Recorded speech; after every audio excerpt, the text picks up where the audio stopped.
Do you watch Cobra Kai?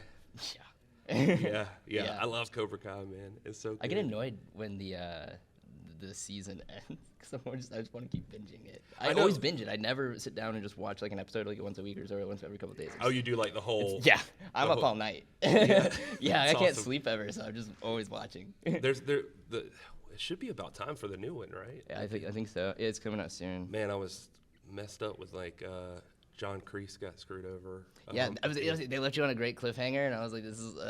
Spoiler alert! If you don't. Sorry. No, I was just saying I don't know if Will. Yeah. If you watch this, you've seen it. Okay. But yeah. Anyway, so we can get started whenever we're already recording. So. Oh yeah. So we're good. All right. So KC Rocker is here. KC Roxx as well. Oh, KC Roxx. Yeah. Okay, let me do that again. I've been trying not to mess it up. Yeah. KC Roxx. Yeah. I'm sorry. Was it ever KC Rocker, or I just? Yeah, I created that one when I was 13. So when I first came in, it was just KC Rocker. I still use it outside of NWA, but they gave that one to me the second time when I did the triple threat match against Gimp and Jamie Stanley. Gotcha. Yeah. You were talking about just before this that like you're only like 2 years in the business. I'm like in September it'll be 2 years. That's crazy, man. And you're already like doing stuff in the NWA on the TV show and everything. It's wild. Yeah, it's pretty wild. Like, so how's a guy like you get started in wrestling? Were you like always a fan or something? Yeah, I grew up a fan. My mom's from Detroit, and it's like a pretty big wrestling area. And she used to go to watch Ultimate Warrior and Roddy Piper. Those were her favorites. But like she always grew up going to those events. But when I was younger, my dad didn't like taking us there because he didn't want to spend the money for it. So. But growing up, we would always watch pay-per-views and everything. My mom would pay for those, and she'd get us like action figures and video games. But I went on the Chris Jericho cruise, the second one. I took my mom with me, and we made a little trip out of it. And when I went there and saw it live in person for the first time, immediately when I got off the boat, I signed up to go to Flatbacks with Sean Spears and Tyler Breeze. And a couple months later, I just randomly, I used to work EMS as an EMT. And I saw a post when I got home, and I worked night shift, so I just came home, just go on my phone real quick before I went to bed. And the Nightmare Factory had just opened up, and they were accepting their first students. And I just put in an application, and honestly, I thought nothing of it. I was like, whatever, I waste some time. And a month later, I got called, and it was the month before I'm supposed to go to Flatbacks, and I put in a $500 non-refundable that I lost that money. But anyways, I got accepted in, and I knew it was an opportunity that was unable to pass up. Growing up, Cody was always one of my favorites. And yeah, I got to be one of his first students. I took my first bump from Cody Rhodes. That's like a little fun fact. But after that, kind of it took off, and I went. I actually wasn't even considered one of the better ones when I first went. When I got accepted into the night class for the factory, I got told by my coaches, they're like, when you came back, we expected nothing from you, but you're actually pretty good. And actually pretty good has been something that's been following me around. Everywhere I go to a show, nobody really expects me to do well. Because maybe my size or how I look, but I keep impressing people, and I don't let it get to me mentally. And every time I go out, I just want to do the best I can. And in January of this year, me and my roommate, we made a goal to ourselves. By the end of this year, we want to be full-time wrestlers. And 6 months later, we found ourselves here. That is insane. Exactly. Your first bump from Cody Rhodes? What was that? Just curious. He punched me in the face. Yeah, so the cool part about the first class, which I don't think a lot of people know, I think we started off with 30 people. Within the first week, 10 people quit and went home. And it was, where was I going with this? Sorry. Yeah, a weekend, 10 people quit. And then, but every single person in the class actually was not trained before. I think there was 2 people who had like maybe a month's worth of training, but it's nothing in wrestling. Yeah. So everybody in there were like fresh beginners. And on the first day, they just had to go in and take a normal bump, and they were surprised. They were like, everybody's doing pretty well. Let's add a punch to it. So Cody pulled me up, and he was like, all right, you're gonna feel a little tap, and then hit the mat. So that was my first bump from Cody Rhodes. Nice. Yeah.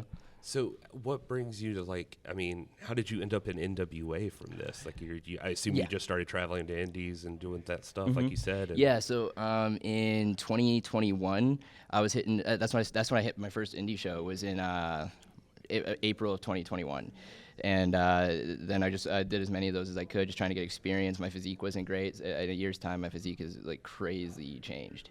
But I used to roommate with Rush Freeman.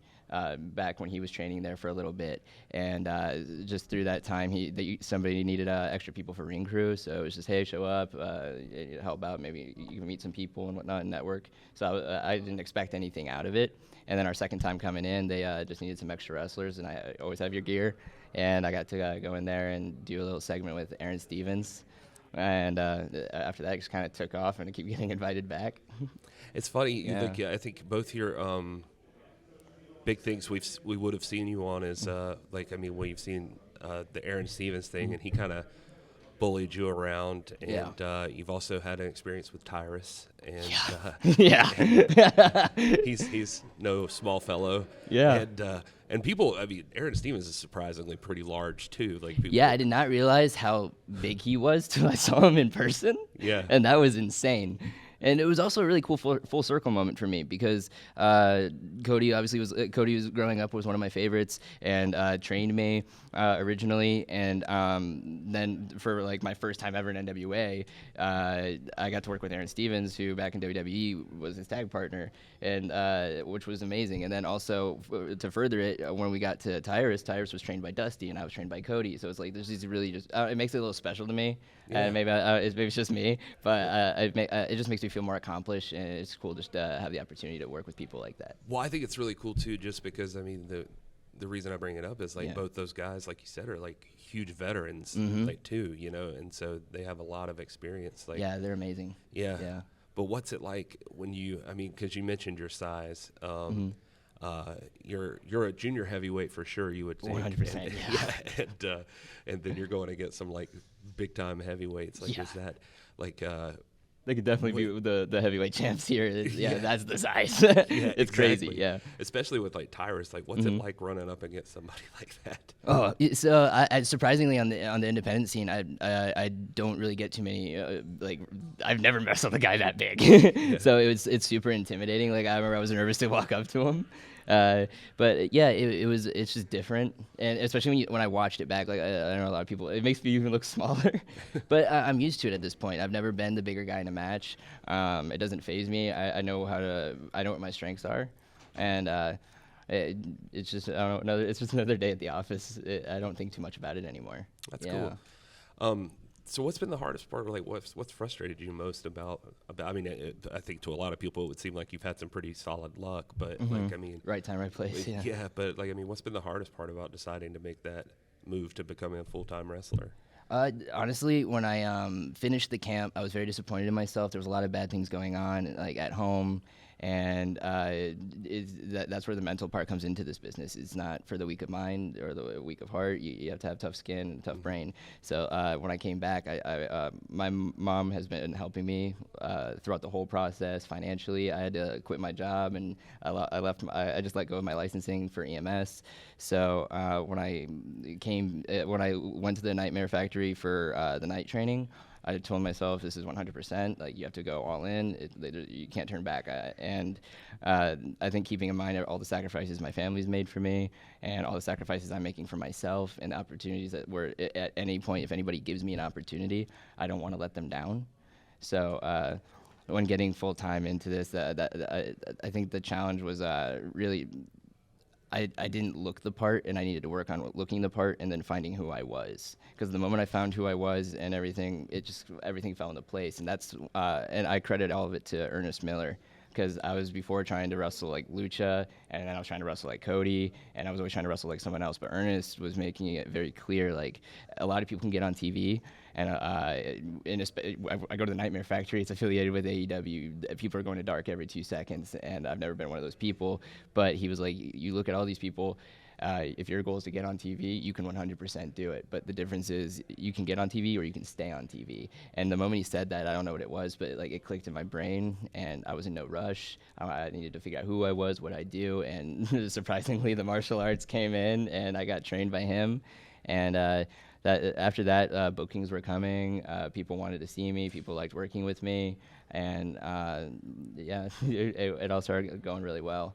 I think the biggest frustration, though, getting in was people, because of my size, they don't have faith in me, especially on the indies. I'll reach out for bookings, and people just won't do it.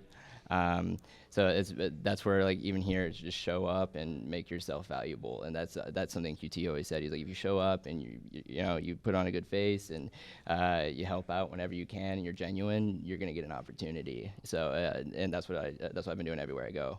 We were literally just in a meeting just earlier where Billy Corgan was saying the same thing, or maybe it was yesterday. I can't remember as we're doing these tapings. But some people were saying like, oh, what do you look for in signing outside talent, or like looking on the indies, like how do you scout people? And he was basically saying, like, as you can imagine, like we get emails every day, like hundreds of emails from people, and he's like, but what's easier for me is to see the people that show up and they help and they want to be here, and he's like, and they're not looking for anything except to just have an opportunity.